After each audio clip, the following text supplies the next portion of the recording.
आ गए। ओह, thank you.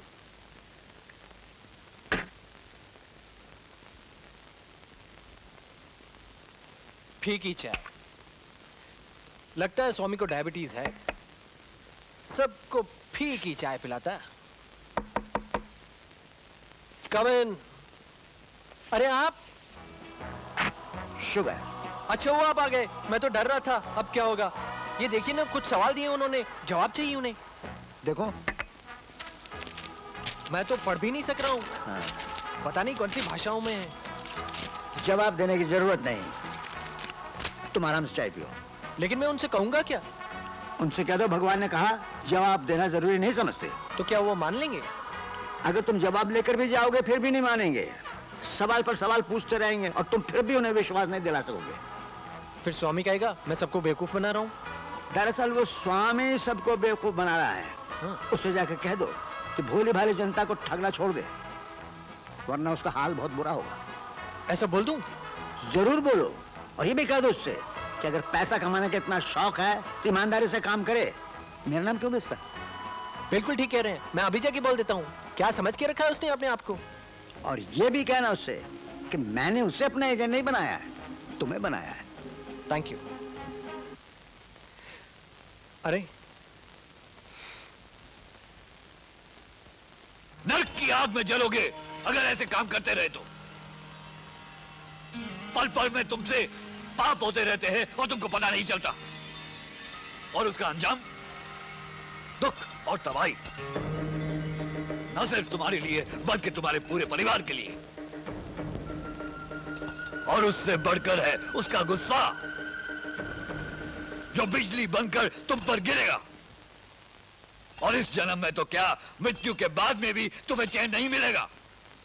बस आग में जलते रहोगे, आग में झुलसते रहोगे, आग में।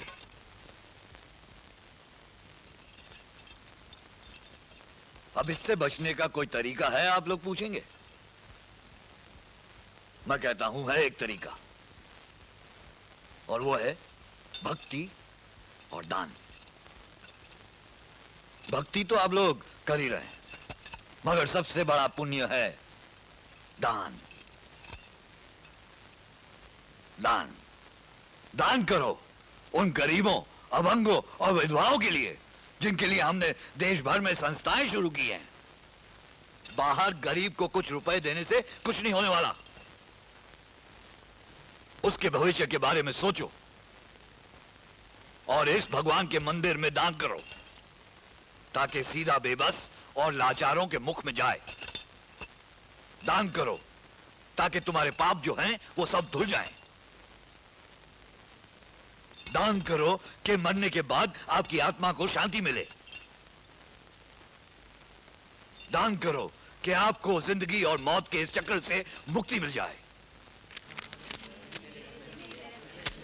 दान करो, दान करो अपने दोनों हाथों से, पैसे गहने जो भी हैं दान कर दो, दान कर दो, बस दान करो।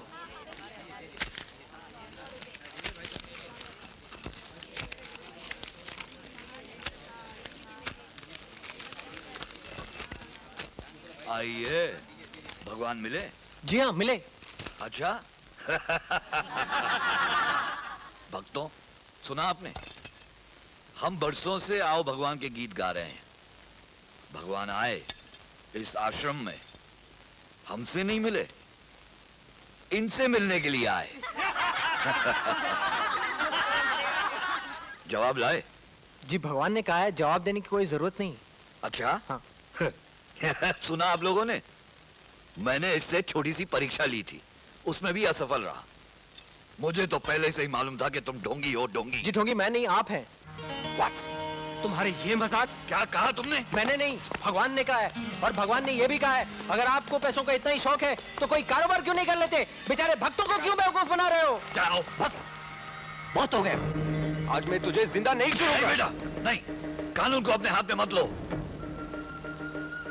आज जो हमारे साथ बेइज्जती हुई है ना, उसका दावा हम अदालत में करेंगे। तुम लोग सब मेरे साथ में हो ना भक्तों? अब देखते हैं कैसे बचाता है भगवान उसे अदालत में। आप स्वामी जी को समझाइए ना पापा, वो क्यों अमर के पीछे पड़े हुए हैं? उसके साथ साथ कहीं तुम्हारा दिमाग भी तो खराब नहीं हो गया? शायद। सच्चाई के लिए लड़ने वालों को लोग हमेशा पागल कहते आए हैं।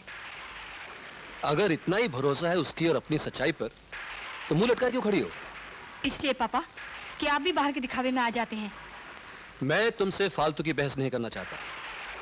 तुम जाओ अपने कमरे में और उस पागल को मिलने के लिए इस घर से कदम बार मत रखना। जाओ। सुना नहीं तुमने? जाओ। सुना, पर यकीन नहीं आया पापा कि आप भी ये कह सकते हैं। मैं भी आपकी बेटी हूँ पापा। तब तक अमर से नहीं मिलूंगी जब तक आप कहोगे कि अमर नहीं बल्कि दुनिया पागल है।